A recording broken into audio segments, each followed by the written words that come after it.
Yes, students, here we are going for the Gauss theorem.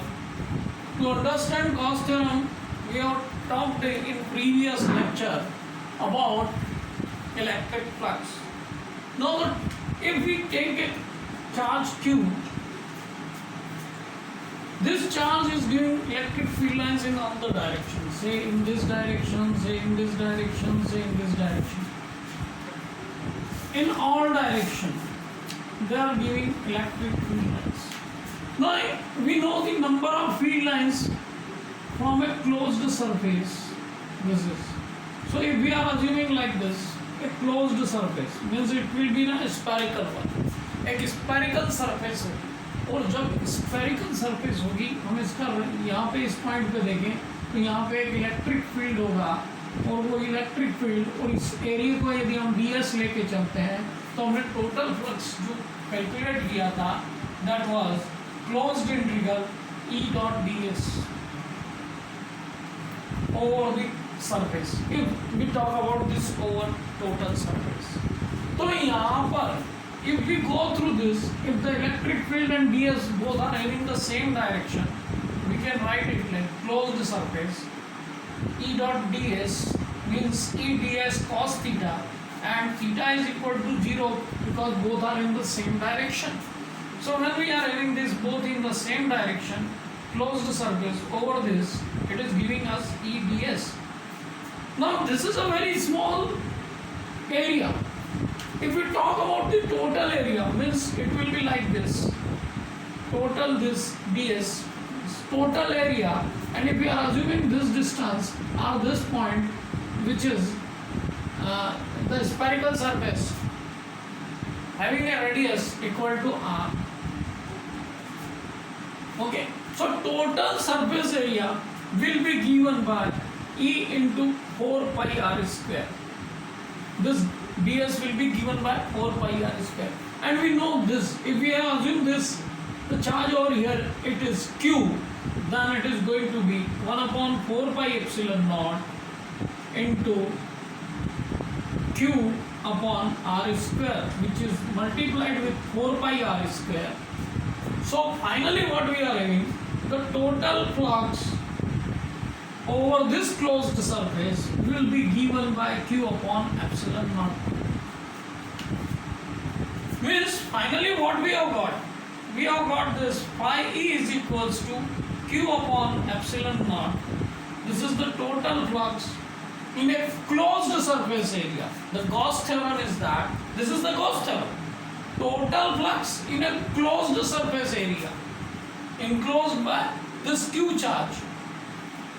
Q is enclosed by this surface. Then what we are having? We are having a total flux which is equal to Q as 1 upon epsilon naught times the charge enclosed. The charge enclosed.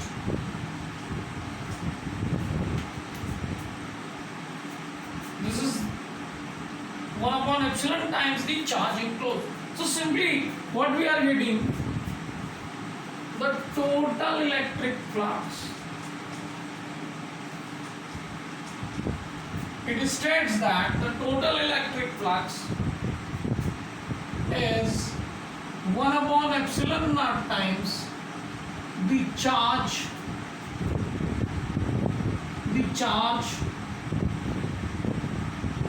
enclosed by the closed surface over the closed surface. So this is a simple statement and it is generated by a very simple one.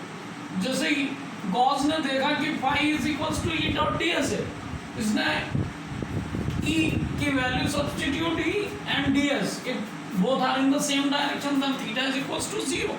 Theta क्या होगा? 0 होगा, तो cos 0 is 1. And if cos 0 is 1 है तो E dot ds, E यहाँ पे integral हम किसका निकाल रहे हैं? ओवर द सरफेस दिस, और इसकी वैल्यू जो आ रही, क्योंकि if we are taking this a small point, it will be having electric field lines in all direction. If we are talking about a very small area in any direction, from this what we are getting? We are getting the total flux in passing through that area. will be the total flux is 1 upon epsilon naught times the charge enclosed by the closed surface. ठीक है, तो ultimately what we have got Gauss theorem. Now if we go through the Gauss theorem, तो यहाँ पे हम देखें कि phi is equals to q upon epsilon naught मिल गया. Okay.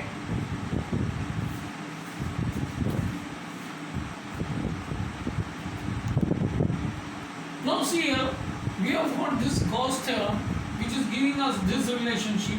This total flux will be given by 1 upon epsilon naught times the charge q. Now if we are substituting here a point, charge over here, and we are assuming a surface that we call it as a Gaussian surface and a hypothetical surface. Hypothetical surface is known as Gaussian surface. Simply एक imaginary surface जो होगी वो हम hypothetical surface और Gaussian surface कह सकते हैं. अब यहाँ पे देखिए हमने एक चार्ज Q ले लिया. इस डिस्टेंस पे हमको suppose it is a very small distance ds, तो इस स्मॉल डिस्टेंस पे ये पॉइंट r डिस्टेंस पे है यहाँ से सेंटर से Q से, तो यहाँ पर इलेक्ट्रिक फील्ड भी होगी और इलेक्ट्रिक फील्ड को हम E से रिप्रेजेंट कर रहे हैं और ये ds जो है both are in the same direction. अब ये बहुत सेम डायरेक्शन में है तो d phi जो इलेक्ट्रिक फ्लक्स होगा यहाँ वो भी स्मॉल वैल्यू का होगा. It will be having a very small value, and if it is having a small value so we know that from d phi E is equals to closed integral over the surface S. हम surface S लेके चलें E dot ds. Now in this case, if we are having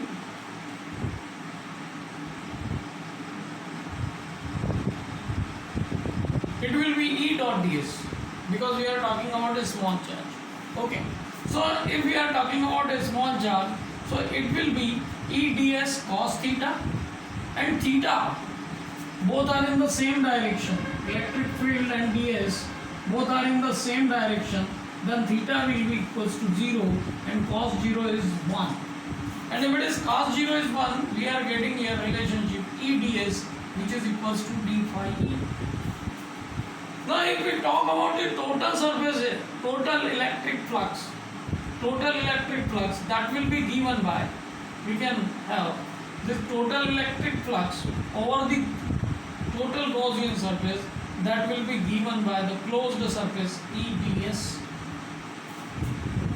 Okay, now we know that phi is equal to the charge is here which we have kept is q. q charge हमने यहाँ रखा है तो यहाँ phi is equal to क्या हो जाएगा q upon epsilon naught, and q upon epsilon naught हो जाएगा तो over the surface देखें हम तो E over the surface S ds और over the surface S ds which is equal to 4 pi r square because this is a Gaussian spherical surface. So we can replace this.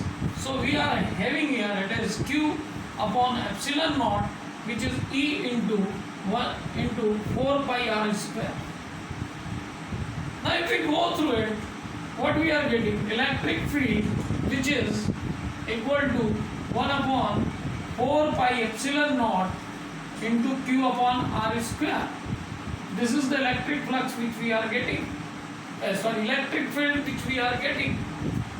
Now if we go through the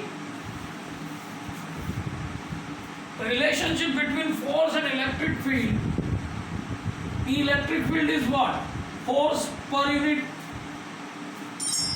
positive charge. So if we are assuming here it is a q naught charge, okay, so what we can have F is equals to E times q naught, and if we talk about the E, so force will be 1 upon 4 pi epsilon naught into q naught upon r square. So what we are getting here? We are getting a Coulomb's law again. This is what? It is a Coulomb's law.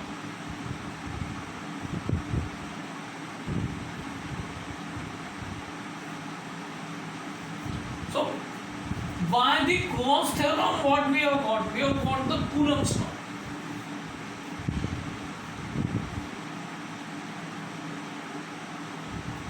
Okay, so Gauss theorem, from Gauss theorem finally we have got Coulomb's law. We are concluding here. In next lecture we will go with some numerical and some application of Gauss theorem. Okay.